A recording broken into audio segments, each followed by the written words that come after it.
자, 이번 시간에는 전류에 의한 자기장을 하겠습니다. 자, 물리원에서 이제 이미 배운 내용이기 때문에 좀 간단하게 지나가도록 합시다. 근데 이제 정량적인 계산은 들어갑니다. 자, 먼저 자기력선입니다.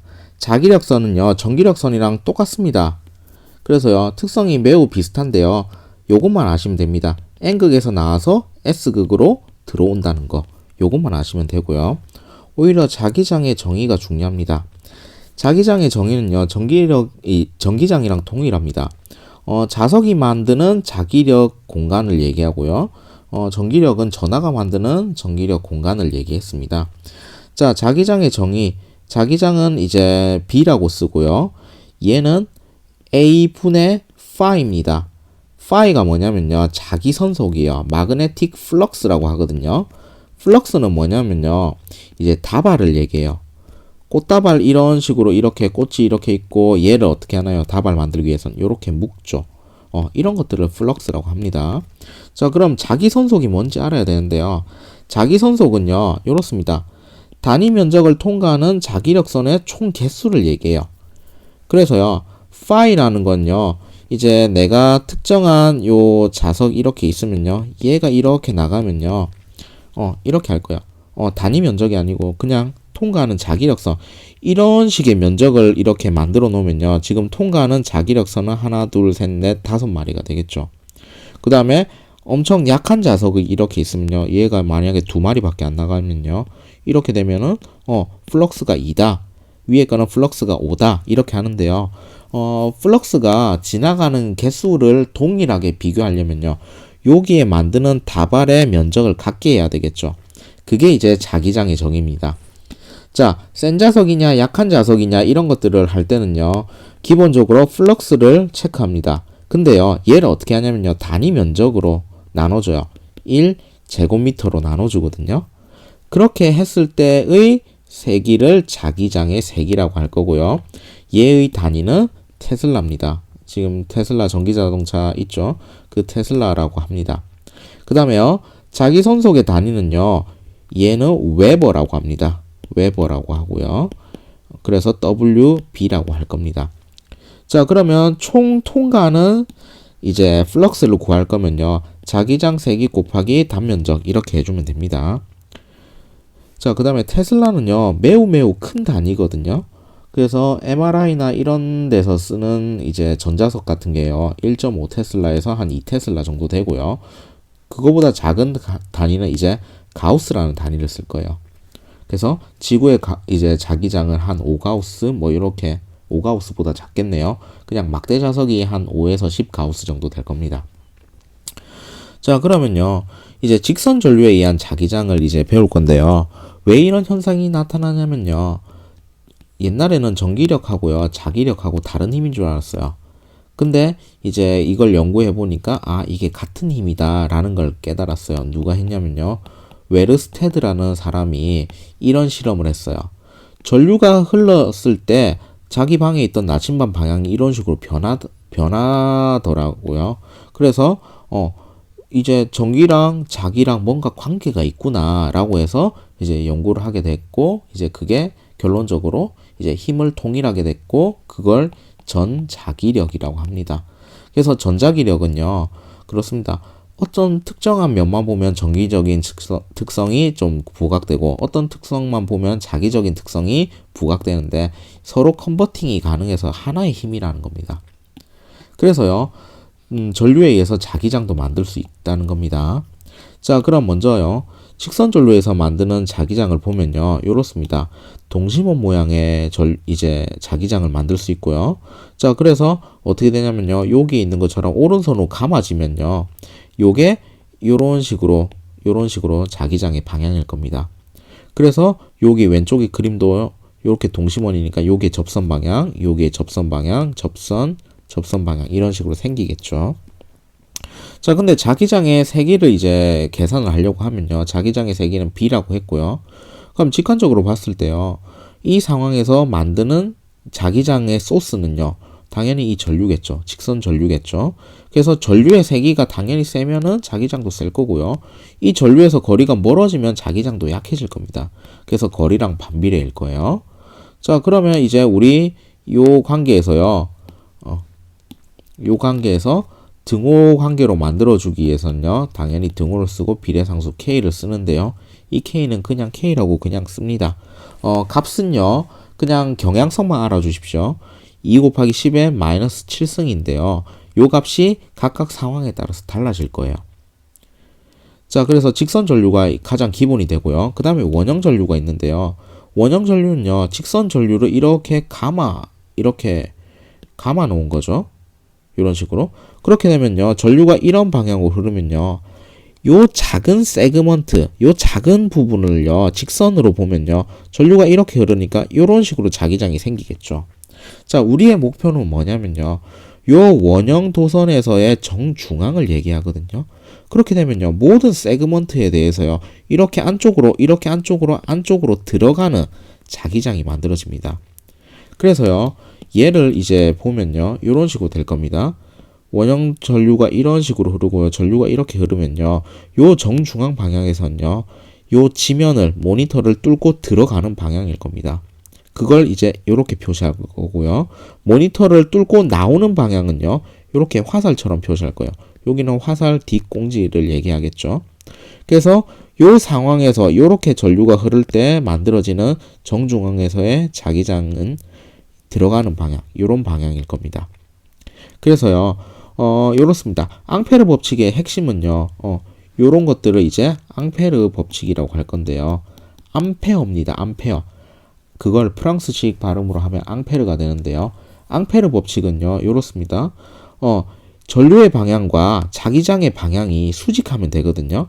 그래서 이번에는요, 이렇게 엄지손가락 가지고 요 방향을 못 맞추니까 내 손가락 가지고 이렇게 감아지면요, 자기장의 방향이 이쪽 방향이라는 거거든요. 그래서요, 어쨌든 간에 요 원 면적에 대해서 요 자기장의 방향은 항상 어디든지 수직이잖아요. 그래서 앙페르 법칙을 만족하기 때문에 요런 식으로 자기장의 방향을 찾으셔도 됩니다. 그게 불편하면요. 요 앙페르 법칙을 각 세그먼트에 적용해 가지고 요렇게 감아 보시면요. 아, 여기서 이렇게 들어가는구나 라고 아실 수 있을 거예요. 자, 그 다음에 원형 전류에 의한 자기장은요. 마찬가지입니다. 이 자기장을 만드는 소스는요. 요렇게 흐르는 전류일 겁니다. 그럼 자기장의 세기는요. 당연히 전류의 세기에 비례할 거고요. 당연히 거리에는 반비례하겠죠. 자, 그러면요. 얘를 가지고 이제 할 건데요. 비례상수 K라고 쓰면요. 뭔가 좀 꺼림직해요. 왜 그러냐면요. 위에서는 직선 전류의 하나가요. 뭐 중첩 없이 그냥 이렇게 자기장을 만들었는데요. 여기서는 어떤가요? 각 부분이 한 점에 대해서 이렇게 영향을 계속 미치겠죠. 그렇기 때문에 이 K 값은요. 위에 있는 K 값보다 조금 더 클 거예요. 그래서 K'이라고 하고요. 여기서 K'이 빠졌네요. K'은요. 아까 K 값에다가 파이 배만큼 커진 거예요. 파이 배만큼. 요걸 이제 대학교 과정에서 증명하면 아, 이게 당연히 파이가 붙기 때문에 원형이기 때문에 파이가 붙겠구나 라고 이제 계산 과정에서 보일 겁니다. 근데 우리는 그냥 파이가 붙고 K'이 K보다 조금 더 크다, 파이 배만큼 크다 라는 것만 좀 알아주시면 될 것 같습니다. 자, 그 다음에요. 이제 원형 도선을 차곡차곡 스태킹 이제 쌓아 놓으면요. 솔레노이드가 됩니다. 솔레노이드는 이름이 많아요. 코일이라고도 하고요. 유독이라고도 합니다. 근데요. 일반적으로는 솔레노이드, 물리에서는 솔레노이드라고 많이 쓰거든요. 공학에서는 코일을 많이 쓰던데. 자, 원형 도선을 이렇게 여러 개 묶어 놓은 겁니다. 그렇게 되면요. 하나를 원형 도선이라고 생각하면 되는데요. 여기에 보시면요. 전류가 이런 식으로 흐르죠. 그러면 여기에 대해서 앙페르 법칙을 적용하면은 요 손대로 이렇게 감아지면 되겠죠. 그러면 전류의 방향이 이쪽으로 될 거니까 자기장의 방향 이쪽이 될 거고요. 자, 근데 보시면요. 얘가 하나의 덩어리라고 보면요. 자기력선이 이쪽으로 나가고요. 그러면 나가는 쪽과 반대 방향으로 이렇게 들어와야 됩니다. 그럼 나가는 쪽이 N극이 되고 들어오는 쪽이 S극이 되겠죠. 그래서 하나의 뭐가 되나요? 하나의 자석처럼 역할을 하죠. 근데 실제 계속 자석이 아니고요. 전류가 흐를 때만 자석이 되죠. 그래서 얘를 전자석이라고 합니다. 그래서요. 솔레노이드는요. 전자석의 특징을 띠고요. 그래서 전류가 이렇게 흐르면요. 요 오른손이 감아진 것처럼 이렇게 감아지면요. 자기장이 이쪽으로 자기력선이 이쪽으로 나가겠죠. 그래서 이쪽이 N극, 그럼 반대쪽으로 들어와야 되니까 이쪽이 S극. 그렇게 되는데요. 솔레노이드의 특징은 뭐냐면요. 요 솔레노이드 마찬가지입니다. 원형 도선이랑 정중앙에 있는 요 자기력선이 일정합니다. 그래서 여기 이렇게 돌아가는 거 이런 효과는 다 무시하고요. 계산이 너무 어려우니까. 그래서 솔레노이드는 요 정중앙에 있는 이 자기장의 세기를 찾을 겁니다. 자, 근데 그 자기장의 세기가요. B가요. 이렇게 됩니다. 당연히 만드는 거는 전류에 의해서 되기 때문에 I가 커지면 커질수록 이렇게 되는데요. 자, 여기 조그만한 스몰 n이 나왔는데요. 얘가 좀 중요합니다. 솔레노이드에서는. 자, 쉽게 얘기해서요. 솔레노이드는 이렇게 엉성하게 감아 놓으면요. 자기력선이 다 빠져나가요. 그래서 얘는 솔레노이드가 아니에요. 솔레노이드는요. 실제로 감으면요. 진짜 촘촘하게 이렇게 감아 놓은 거거든요. 근데 이렇게 감아 놓은 애랑요. 이렇게 성글게 감아 놓은 애랑요. 누가 자기장을 가두는 능력이 좋을까요? 당연히 위에 있는 애겠죠. 그러면요. 이렇게 빽빽하게 감는 거에 대해서 이제 뭔가 값을 만들어야 되니까 이렇게 한 겁니다. 스몰 n이라는 건요. 감은 횟수가 많으면 많을수록 원형 도선이 많아지는 거니까 자기장이 세지는 건 맞아요. 근데 얘를요. 얼마나 빽빽하게 이제 감았냐. 그걸 만들려고 하면요. 요 길이 가지고 해줘야 되겠죠. 그래서 스몰 n이라는 건요. 단위 길이당 감은 횟수예요. 그래서 많이 감으면 안 되고요. 많이 감아서 이렇게 엉성하게 감는 것보다요. 많이 촘촘하게 감는 거. 그게 더 좋은 거겠죠. 그래서 솔레노이드는요. K'이라는 값을 써요. 여기도 프라임이 빠졌네요. 그래서 K' 값은요. 아까 우리 K' 값은 2파이 곱하기 10의 마이너스 7승이었죠. 여기 K 더블 프라임은요. K 프라임보다 2배 더 세요. 그래서 4파이 곱하기 10의 마이너스 7승. 그래서 이렇게 중첩이 되니까 점점 K 값들이 커진다 라는 것만 좀 아시면 됩니다. 자, 그 다음에 마지막입니다. 평행한 두 직선 전류 사이에 작용하는 힘이에요. 자, 이렇게 보시면요. 이렇습니다. 전류가 이쪽 방향으로 들어가면요. 지금 보시면 안쪽에서 얘는 이쪽으로 되기 때문에 얘가 거리가 점점 더 가까워지면요. 요쪽은요.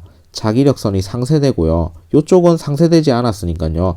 바깥쪽은 자기력선이 많고요. 안쪽은 자기력선이 적습니다. 그럼 당연히요. 바람도 고기압에서 저기압으로 불듯이 요쪽이 빽빽하고 요쪽이 별로 없으니까 이쪽 방향으로 힘이 작용합니다. 그래서요. 같은 방향으로 전류가 흐르면요. 요 안쪽으로 잡아당기는 인력이 생깁니다. 실제 그럼 작용하는 힘일까요? 실제 두 도선을 이렇게 해놓고요. 동일한 방향으로 이렇게 가면요. 도선이 이렇게 휩니다. 그래서 전기력이 작용했다라는 걸 알 수가 있거든요. 그럼 이번에는 반대로 가볼게요. 하나는 전류가 이쪽으로, 하나는 전류가 안쪽으로 가면요. 안쪽에서는 이렇게 보강이 되죠. 그렇기 때문에 안쪽에서는 이 자기력선이 훨씬 더 많고요. 바깥쪽에서는 상대적으로 좀 적겠죠. 그러면 힘이 당연히 바깥쪽으로 작용을 할 겁니다. 그래서 전류의 방향이 반대로 가면요.